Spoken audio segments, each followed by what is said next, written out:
Hi everyone, welcome back to Workshop, and it's repair time again. And yes, you're not seeing things. This is indeed a part 3 repair of my Agilent 34401A.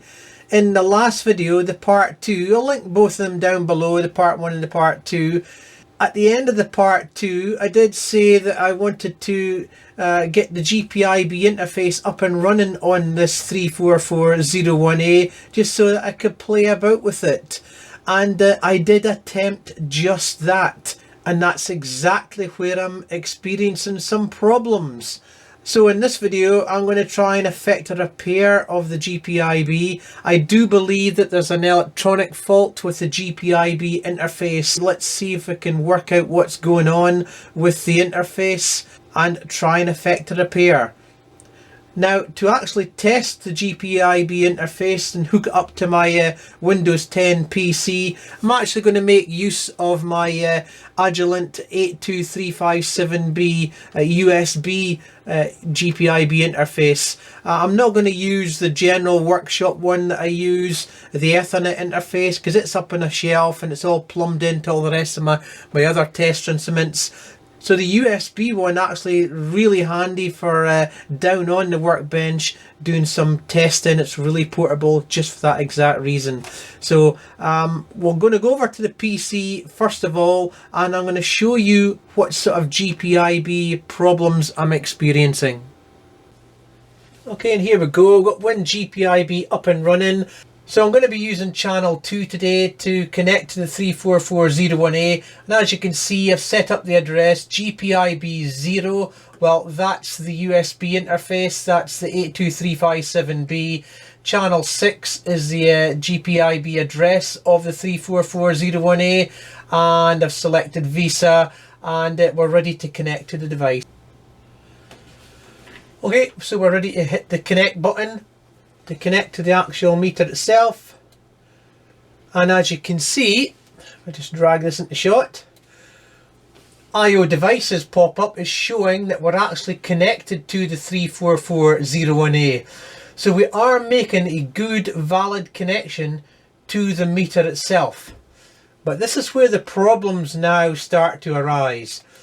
So if I wish to try and send a command to the meter or read from the meter, that's where the problems arise. It doesn't matter what I do, no matter what kind of command I send, or no matter what I do with the terminator checkboxes or any of the other configuration items for the actual interface, nothing seems to work. I cannot get a command into the 34401A, let alone read something out. So if I just hit the query async button there to try and do a read, you can see here that it is actually trying to send the read command. However, we've got an error while sending to the 34401A, and it's a write timeout. And I get this for any command I want to send. So what I'm thinking is that the interface inside the 34401A, there's something wrong with it. It's letting me connect to it, but maybe one of the IO lines, one of the handshaking lines, or the data bus or something like that is not working properly, and it's not allowing me to actually read a command back or send a command to the actual 34401A. So we're going to tear down the 34401A. Let's get into the electronics. Let's have a look at the GPIB interface at the back of the board there and see what we can do. Now I have actually jumped the gun, and I did actually order a couple of interface ICs. There's 2 buffer ICs at the back of the circuit board that actually connect to the GPIB connector, and I'm thinking that's probably where the problem lies. There's very little to the design of the GPIB interface, so I think we'll just take a chance and we'll just try replacing both of these 2 ICs and see what happens. Okay, so here we are again inside the 34401A. So let's go over the GPIB section. Let's take a look and see what we've got. So per the last video, I did point out that this section of the PCB runs off its own supply. It's not electrically connected to the rest of the main board. You can see that this connector here, that's where the secondary from the transformer, it's got its own dedicated secondary, comes in here, got its own bridge rectifier and a couple of opto-isolators to talk back and forward between the two sections of the board. You've got a dedicated GPIB IC here, you've got the main microcontroller, you've also got a 5-volt regulator there on the TO220 package, and you've also got a serial port down here, and this chip right next to it, that's the serial driver, the RS232 driver for that port there. And you've got the main GPIB connector here, obviously through the two buffer ICs and into the GPIB IC there. Now I know that the main microcontroller on this section of the board is working okay because I can actually use WinGPIB to talk to the meter via its RS232 connector, and I can actually read back data from it without problem at all. So I know that there must be some kind of issue with the GPIB section itself. Okay, I've got the board all hooked up, and we'll just put power on. There we go, and the display is working. I can confirm that off the side there. And I've got the 0 volts of a meter on the chassis of the GPIB connector. That is the 0 volts reference for the whole GPIB circuit there. So I should be able to go on to the 5-volt regulator down here and just check its 5-volt output, and as suspected I've got a good 5-volt supply there, so there's no problem with that at all. And the incoming voltage, just for out of interest, is 11.7 volts.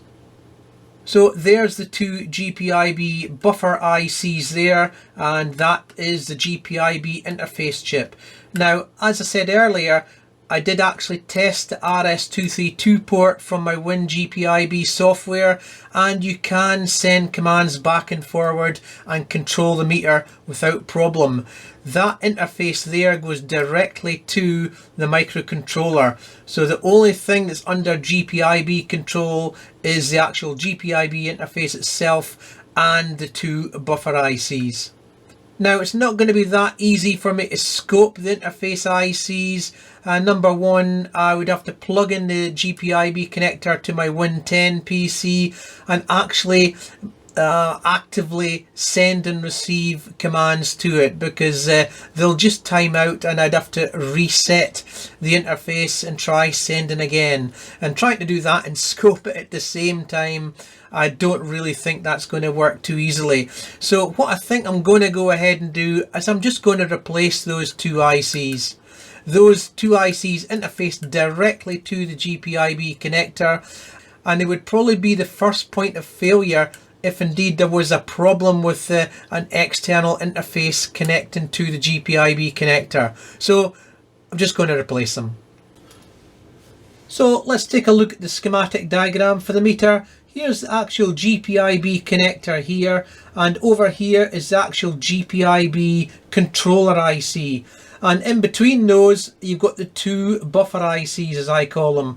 They're actually GPIB transceiver ICs. They're dedicated for GPIB interfacing.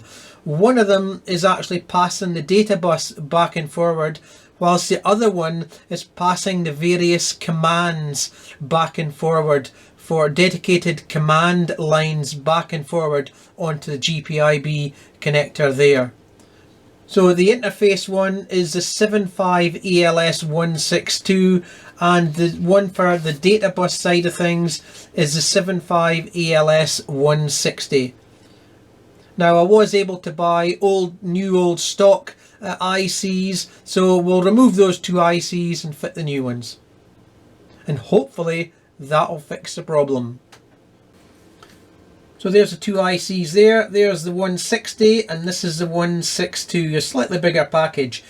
Now the technique that I'm going to use to remove them is I'm going to put down some flux down onto the pins. That's just to help the thermal transfer from the heat gun that I'm going to use in order to heat up the pins and the pads and the PCB so that I can just lift the ICs straight off. So let's get going.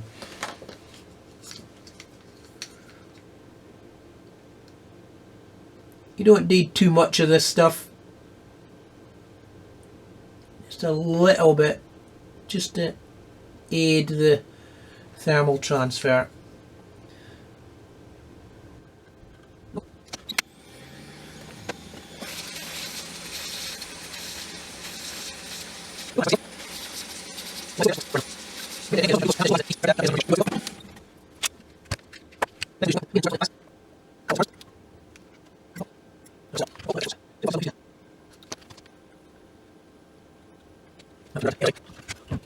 Well, that's 2 ICs soldered in, ready for testing, but I found something interesting on one of the ICs I took out, and that was the 160. If I just tilt it into the light for you, look at the very centre of that IC. A little bit of discoloration there, and that's almost a telltale sign usually that that IC's been getting hot. And I just wonder if some point in its life it did actually burn out or something like that. Certainly wasn't hot through normal course of testing on the workbench here, so maybe it's catastrophically failed now, but it does have the telltale signs that it's been heating up.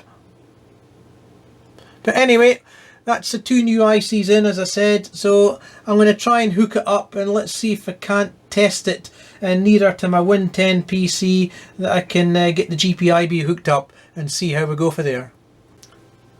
Okay, and here we are back at Win GPIB, so let's connect to IO device 2 again, which is a 34401A, and straight away, yes, we've got a good connection to the instrument again.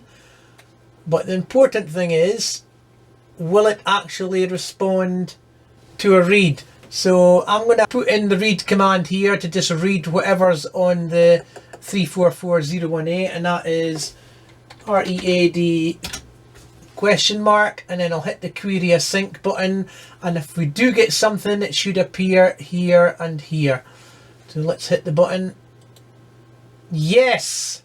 And this time a successful read from the instrument, and you can see there device response time 0.4 of a second, and up on the IO device window, no outstanding commands. Perfect, it's working.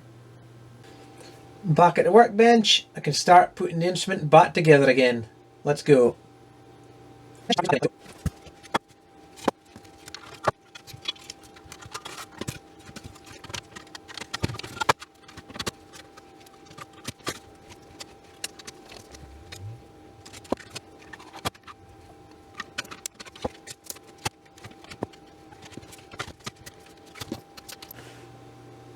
Well, finally that's the 34401A back up and running. GPIB is working 100%, so I'll be able to make good use of it in the future. Thanks for watching.